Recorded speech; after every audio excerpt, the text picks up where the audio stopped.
YouTube is a very powerful platform that gives everybody with internet access to a seemingly infinite amount of user-generated content. This allows for the rise of YouTubers who have risen in popularity to the point where they have an audience of their own. Some exploit their audience for their own financial gain or to push some sort of political agenda, but others use it to make a positive impact on the community as a whole. These are what I would call perfect YouTubers. They might not be perfect people, no one's a perfect person, but they are the best of the best in terms of quality on YouTube. In this series, I will take a look at some of these creators and prove why they are perfect YouTubers. This is a child that is wrapped in cellophane. Can I just hang it? I have something. I have a mount on the wall. I'm just gonna leave him up there for a bit while I try new candy. All right, allow me to try the next batch of Japanese candy. It's a candle, and it says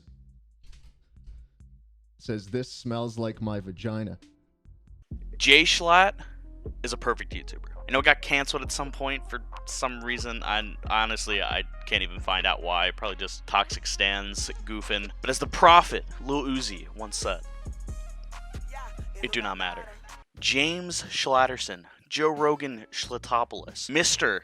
A Tribute to Minecraft. Why has this man become so popular? To tell you the truth, it's because his content is just better than everyone else's. Well, sorta. Let me explain. Schlatt is the master of bits. Whenever he's on screen, he's in character. Whether it be Minecraft CEO, Minecraft politician, a devout Catholic, funny mic man who may or may not be responsible for the fire at the Triangle Shirtwaist Factory, or a Harvard graduate, yeah. Schlatt's there to entertain. Schlatt has 4 channels, each with a different sort of spin. You got JSchlatt, you got JSchlatt Live, JSchlatt VODs, and the Weekly Slap.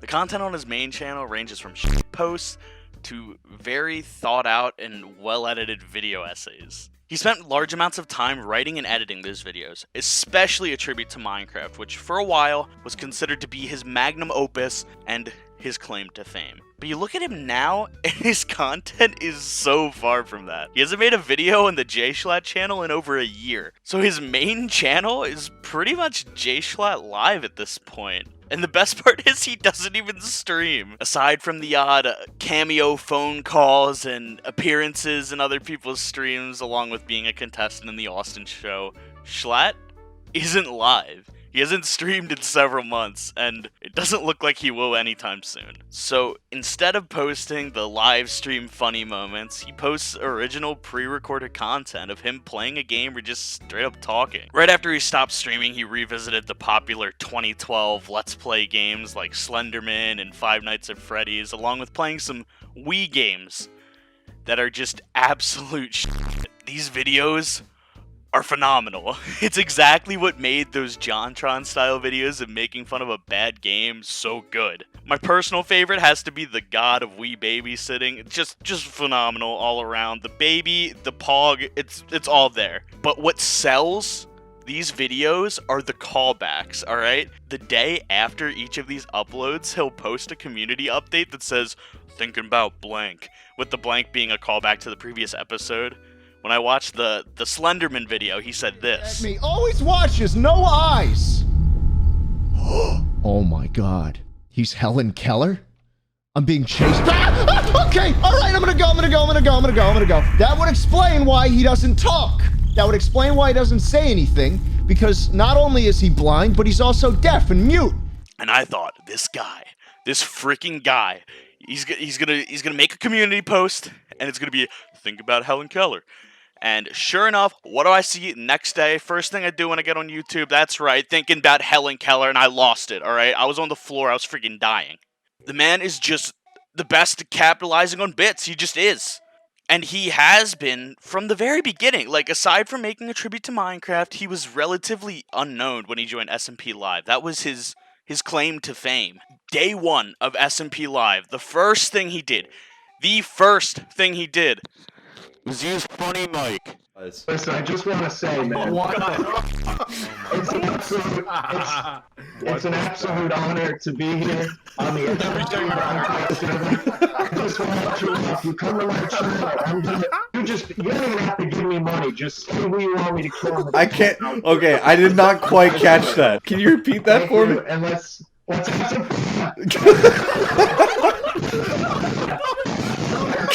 Then he started beef with Ant Venom about Stall. Then he made Schlatt coin. Before we knew it, he had already created so many memorable bits that were synonymous with SMP Live. It was clear from that point on that Schlatt was a comedic genius, so he stopped streaming and everyone kept watching. He joined the now defunct Lunch Club, appearing in several channel videos. He also started just randomly calling to streams with the Minx and Quackity, to name a few. And in each of these calls, he has one bit that he sticks to the whole time. And I never thought that someone just eating ribs, saying that he put ribs in a crock pot for 6 hours, would be so funny, but it works. It's just the perfect dry humor. Just 30 minutes of raw, just eating breadsticks. Like, and Minx overreacting to it just sells the performance that much more. She's like having a mental breakdown, and he's over there just chowing down. He appears like an enigma from the shadows. And honestly, I think he probably misses streaming sometimes. It misses the bits with other people. But instead of streaming himself, whenever he thinks of a good bit, he just hops on someone else's stream to say it. It's great. He doesn't profit off of those bits. It's purely to enhance the stream of everybody else's. The only ones profiting off of those bits are the Lunch Club clip compilation channels. But he himself doesn't seem all that interested in profit. Well, unless he's scamming people. Because he scams people sometimes. But as the person Schlatt, not the character, he doesn't seem to care too much about money. I mean, just look at how many keyboards the man goes through. And he doesn't advertise or push any of his content except for a bit, like when he tried to get a hype train going on his inactive Twitch channel. But he doesn't push any of this because it's good enough by its own merit. His content is just that good. That's just the level that his content is at. And despite not streaming, he's still a content creator, so he still makes videos. And even if it is just a funny moment style video like his clips from the Austin show, he will never be lazy when making a video. When he went on the Lover Host show with Minx, from the beginning, the man said that his only reason for being there was to make a video that would get 1 million views. And yes, it got well over 1 million views, but it deserved it, alright? He could have taken the easy route, just cutting down the clips, making a compilation, but instead he added this documentary-style narration between clips that just added so much to the final project. Like, after Minx would do something stupid and, like, eliminate someone she probably shouldn't have, it would just cut to him blankly staring at the camera out of frustration. Just like a cutaway from The Office, and then you just see him just smashing a keyboard, just in rage. Pure gold, pure gold. Content, just such a high level of quality that it's just too impressive. It's too impressive. And I'm gonna be completely honest, in recording this video when I was looking for footage, I kind of accidentally watched the entire thing again just because it's so good for the 3rd time. So please, go watch that video right now if you haven't. It is cinematic gold, pure comedy genius. I'll link it here for your convenience, but come back though, please. You know, you can just save the link, like open it in a new tab, and once this is over, then go there. But the level of hilarious and highly thought out content makes him a great YouTuber. But there's more beyond that. He's still able to come out outside of the bit and create genuinely helpful and inspiring content.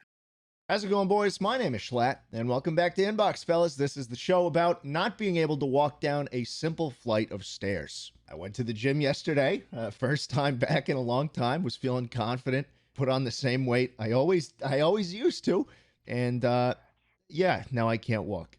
The Weekly Slap is a channel that he didn't have to make. He didn't have to put his heart on the line and go through thousands of emails just to give actual solid advice to people. And for that, I respect him so much. The Weekly Slap is his way of showing his true personality without any characters or bits. And what he shows is just a normal, down-to-earth human being. A person who has been through rough times and has struggled, but he's still able to commit to this platform regardless of that. And on top of that, use those experiences to help others going through the same stuff. When watching Schlatt's content, you can never really tell if he's really Catholic or really gay or secretly dating James Charles. We don't know. We can't confirm anything. But through the weekly slap, Schlatt is able to talk about himself so we can get to know the man under the chops, under the Yankee with brim. But he never talks about himself just for the sake of it. He does it to help others. He answers questions. He gives his wisdom. He goes through thousands of emails just to help people. It feels like Schlatt just cares about his community, and I respect and look up to him for that reason. A while back, he made a community post talking about how he wasn't going to be able to have a weekly slap episode up that week, but he'd have like more the next week or whatever. And the comments were just so overwhelmingly positive. Everyone was like, "Shut up, bro. We don't care if it's running late. Like, you don't have to run this channel, but you do it anyway." So it doesn't matter if the content's truly weekly or not. The fact that you made it in the first place, it's all that matters. So for this reason, I don't care what toxic stans think. I don't care what tweet he might have made that's out of context. I don't care how many times he says dick and balls and cock and nuts. None of that matters. He's a good person at the heart, and he's a hilarious entertainer. I aspire to be on the same level as him. I don't idolize the man. It's never good to idolize a person because we're all human, but I respect his grind and his passion that he has for his craft. I respect the level of quality and the amount of thought that goes into each and every upload. And as I've said, he doesn't stream anymore, so whenever he appears, it's purely for the sake of making people laugh. There's no monetary incentive for him to do this, but he does it anyway. The point I'm trying to make here is that he is the perfect example of what a YouTuber should be, and what every content creator should aspire to be. He just has that perfect mix of quality and compassion. He makes phenomenal content and gives back to the community that helped him get to where he is today. He deserves every bit of success that he gets. He deserves every broken keyboard that he smacks. I don't know. But really, he just is a perfect YouTuber. And with that being said, I've been Jonny RaZeR, and if you liked what you saw, feel free to subscribe or drop a like. Doesn't matter. Drop a dislike. I don't care. If there's anything I missed, please tell me in the comments below. And this is a series. I will be covering more content creators in the future, so stay tuned for that. And if you're in the future watching this, I probably have a playlist that you can check out. You can find that on my channel. But anyways, I've been Jonny RaZeR, and I hope to see you in the next one.